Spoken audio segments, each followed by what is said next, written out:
Welcome to The Writing Glitch. This is Cheri Dotterer. Today we are here with Lindsey Ball. She is an athletic trainer with a specialty in biomechanics.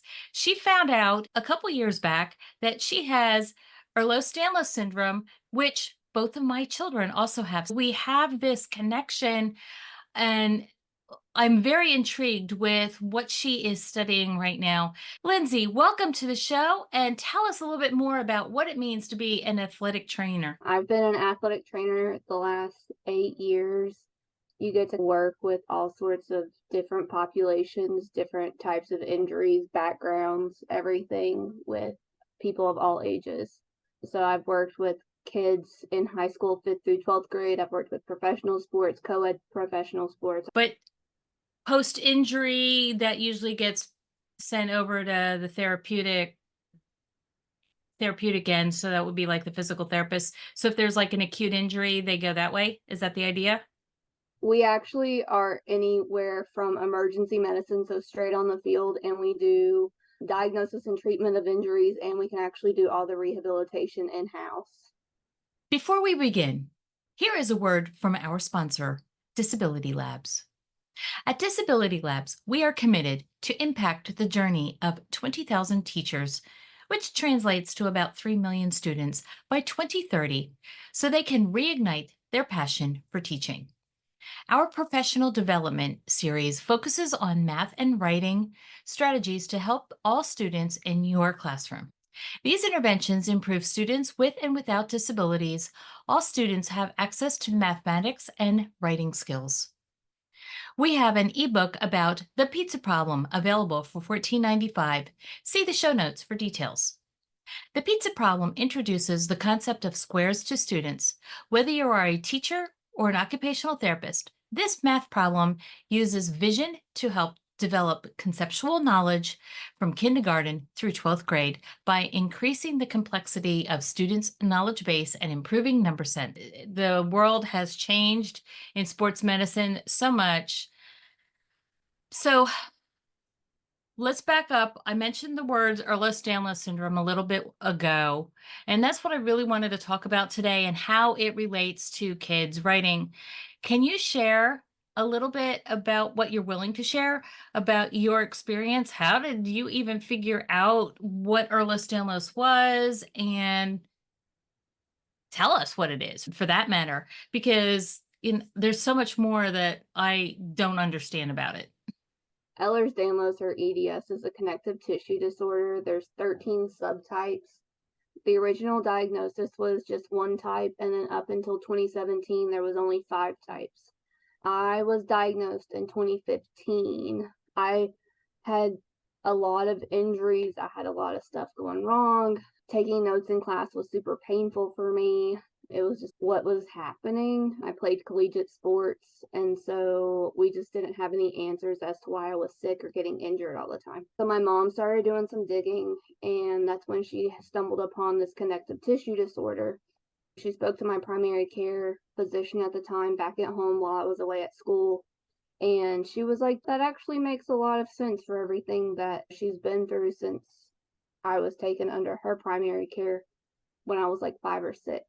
We went to genetics, got tested, that came back positive for the genetic mutation for EDS. My brother also got a diagnosis. He's also morphinoid. He has a partial Marfan gene, has Marfan characteristics, but also has EDS. So They were measuring Michael for Marfan. Marfan has something to do with the length of your arms compared to the height of your body, that your arms are unusually long. Is that right? Okay. You say there's 13 subtypes. You have to go into which one that you are. My son and daughter were just diagnosed with hypermobility EDS. Their joints are very hypermobile. So my daughter can dislocate her shoulder intentionally and lick her elbow. I should have known way back when she was little and did that for the first time that I knew something was wrong. We tried to get her into gymnastics, which I think did her good because it kept her connective tissue working, kept it mobile. She left Penn State because she graduated. She left gymnastics and hasn't been as mobile since then. Marfan's is another subclass of connective tissue disorder. It follows under the Loy-Dietz disorder as well. So there's this connective tissue umbrella that's coming out that explain a lot of different things that are being diagnosed with. How does it impact kids, that little kids? What does it look like for if you're a parent and you've got a child who you don't even know has this syndrome, but yet their writing isn't up to snuff and they keep doing behaviors that are really odd, and it's a connective tissue disorder. One of the things that I have heard, and I can't do it so much as some of the kids, but even my kids can do it better. Like their joints go 90 degrees the wrong way. Yeah, that. Yeah. Yeah, that's the one. And they're when they're writing, their index finger, which is supposed to be controlling the pencil, wobbles all over the place, and then their writing gets really funky. That's not the only thing that can happen. What are some other things that a parent might see with a young child who has the potential of having Ehlers-Danlos syndrome? Children are flexible in nature anyway. As in the athletic training world, we like to call them little rubber bands because they snap back so quickly. But with kids that experience a connective tissue of sorts, from my experience, I dislocated both kneecaps by the time I was in 8th grade. And it was just super rare things of such that would happen. It's somebody called my name, I turned around, there went a kneecap. It's just like my handwriting has never been great. My parents tried all those handwriting tools with the little puffer thing that goes at the tip of your pencil, but I still write weird to this day and I can't write correctly. I have hand pain that I've always had and never noticed with taking notes or writing papers or doing everything like that. Finding those unique things that you just, oh, that's odd. That would never, that's not normal. Oh, I never did that as a kid. It's a step in the right direction of maybe there is something that we should check out. I'm glad that you included the hand pain because I know one of the things that a lot of kids complain about is hand pain.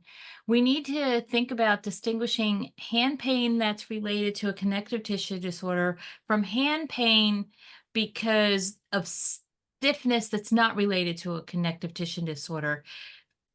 One of the things that my daughter talks about is the fact that her muscles are over tense all the time because she's trying to stabilize her joint. That's a different kind of hand pain than what a child might feel that's just has an overworked hand. Can you describe the difference? I guess from a personal standpoint, if my hands were just tired and just overworked, it felt way different than what my classmates would describe. My hands almost feel unstable, like when I'm writing with a pencil, even in today's world in healthcare, taking notes or writing stuff for patients, my fingertips bend too far back, being able to control the pencil like that, or my thumb subluxes, my knuckles sublux, which is pretty rare to find. Normally it's your actual finger joints, but my knuckle sublux, I found that out in college. What that means is a dislocation, what I was describing with my daughter's shoulder. Sublux is another term for that.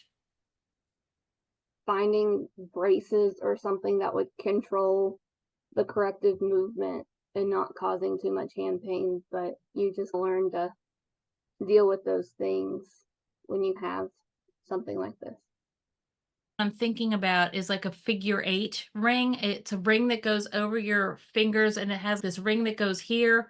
And then there's a ring that goes here, stabilizes the joint. Is that the kind of brace that you're talking about? I do have a few of those for my fingers, but I actually had a designed brace for my knuckles to individually, and then it's a solid piece that would go at the back and then wrap over my wrist. If we take this to the knee, it's like a knee brace on steroids. Yes. Yes. A knee brace for each one of the joints of your finger. That is pretty intense. Out of curiosity, was that an occupational therapist that who created that? Mhm. Yeah. Go for it, hand therapist. Yeah. Yep, it was. If you struggled all your life, what are some of the compensatory strategies that you've developed so you don't have to write over long periods of time? What are some things that you did in elementary school, middle school, high school, and in college? Divvy it up a little bit because I'm sure you wasn't the same thing the whole time. No, elementary school, I had to get those really fat pencils because I could not hold steady a regular pencil, mechanical pencil, any of those. But they were short and fat, right? They were actually the big tall ones. Big, tall ones. Okay. That's what we'd have to get for me in elementary school. And the bulky crayons because I couldn't control a regular crayon. In middle school, I got all of those fun, fancy gel pieces to put at the tip of your pencil or the squishy foam ones. And I even had some of those tripod grip things to go at the end of your pencil because we write all the time. In high school, I found some special red, black, and blue pens on Amazon or I would find in the Staples store that were a little more bulky. That's what I would use. I really like these. Today you're using a fatter barrel pen than the average, I'm guessing. Yeah, I like these Papermate pens, these kind of bulkier sided because I can hold them a little bit more firm. So, This is contrary to what I often recommend for kindergarten, first, second, sometimes even third grade students, where I'm recommending golf pencils, which mm-hmm, are shorter and the smaller barrel. I like the hexagon shaped ones rather than the round ones because that'll often just flip around in kids' hands. But the hexagon gives that a little extra barrier. mm-hmm, So I want you, the audience, to hear that many times I am recommending golf pencils. However, if you've got a child with a potential Ehlers-Danlos syndrome and their joints are constantly unstable, Lindsey is suggesting that the larger barrel might be a better choice. Golf pencils are going to solve this for every student. This just proves it. yeah. And I tend to buy the big boxes of the big Papermate pens because they are bigger barreled and I'm able to control those better. You have them around when you need them. How do you tolerate keyboarding?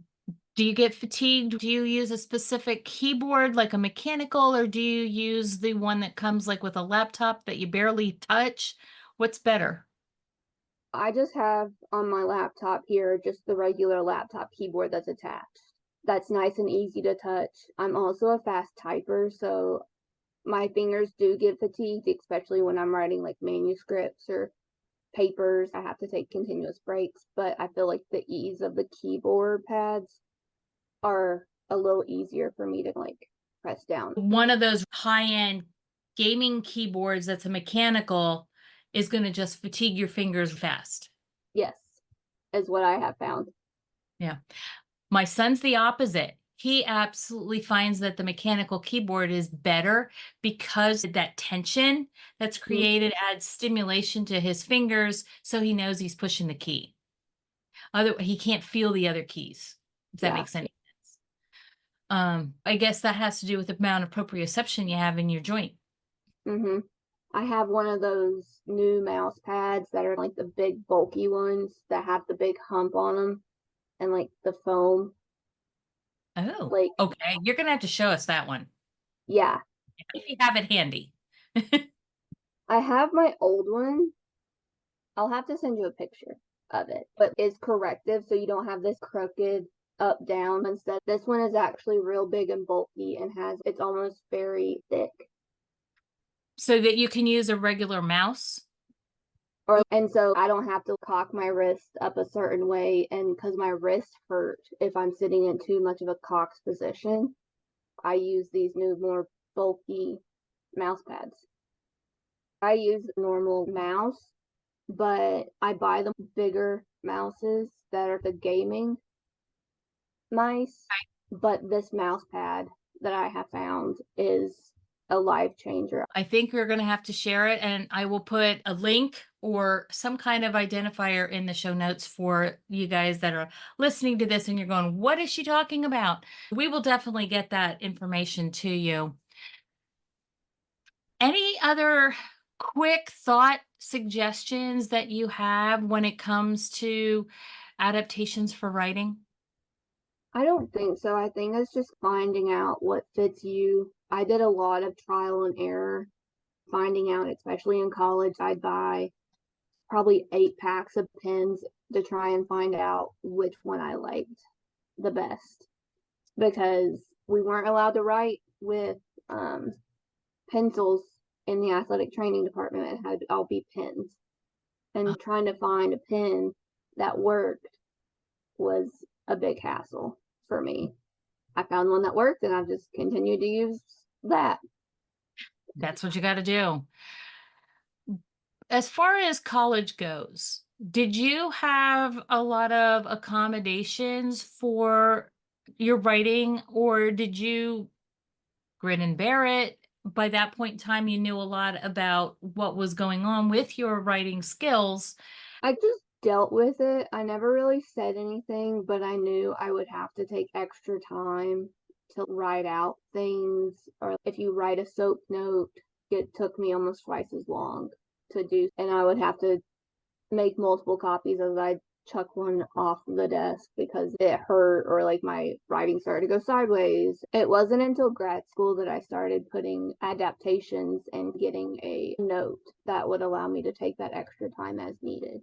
Listen to what she said. She grinned and bared it during undergrad. It wasn't until she was in grad school that she went for the accommodations.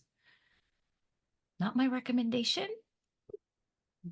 There is a way when you are in 11th grade to have a 504, an IEP converted to a 504 so that you can prepare for college. For those of you who are looking at the high school level and how to prepare for college, you need a 504 in place, and you have to do that in 11th grade before they sign that acceptance to college, so that they can then take it to the Department of Disabilities at the university and get accommodations. Lindsey, did I tell you about my daughter's accident when she was a senior at the university? Mm-mm. She ended up with a concussion. One of the things that they did for her is they gave her a pen to record. As she was writing, it also had some auditory recording. And then somehow or another, this pen then did a transcript of the actual class, compared her notes so that she had her notes and the transcript from the class notes in some kind of software, I'm guessing, that she could compare the two. And she was able to finish her senior year with that accommodation. And that pen did make a difference. She had to give it back when she was done with college. She was doing a lot more keyboarding and not as much note taking, but she did have that availability. So there is that kind of tool out there that will record, but you have to have a note from the Office of Disabilities to record class unless you get specific teacher approval to record the classes. You can't record a lot of teachers are funny about that. Would you say that you agree with that? My master's was at a university that was very welcoming to accommodations, and I didn't have to fight too hard. But when I moved up here to where I am now, sitting in person classes were a little more difficult to get those accommodations that you do need. Mm. So Yep. And those accommodations will flow with you through to when you're out working in the field. You can have accommodations as an employee in a workspace, depending on what happens in the future. Good luck to you. How soon will you be done with your last degree? I have one more year of classes and then it's on to my dissertation. So you're about 2.5, 3 years away? Hmm. Congratulations. More power to you. Good luck with everything. And I do believe you told me before that your dissertation is about Ehlers-Danlos syndrome Yes. in athletes. Yep. So, Cool. yep. Before we go, how do people reach out to you if they want to learn more about Ehlers-Danlos syndrome?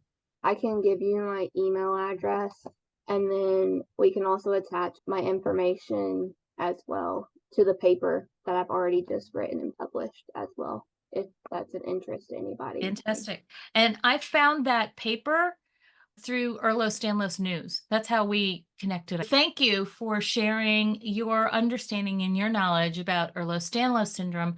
I know this was an unusual topic to have here on the Writing Glitch. I hope you listeners found it very interesting. And if you did, please write a review and subscribe to the podcast so you don't miss the next episode. Thank you for being here, Lindsey. Thank you for being here, listeners. Go be awesome, be brilliant, and remember, you were put here for such a time as this.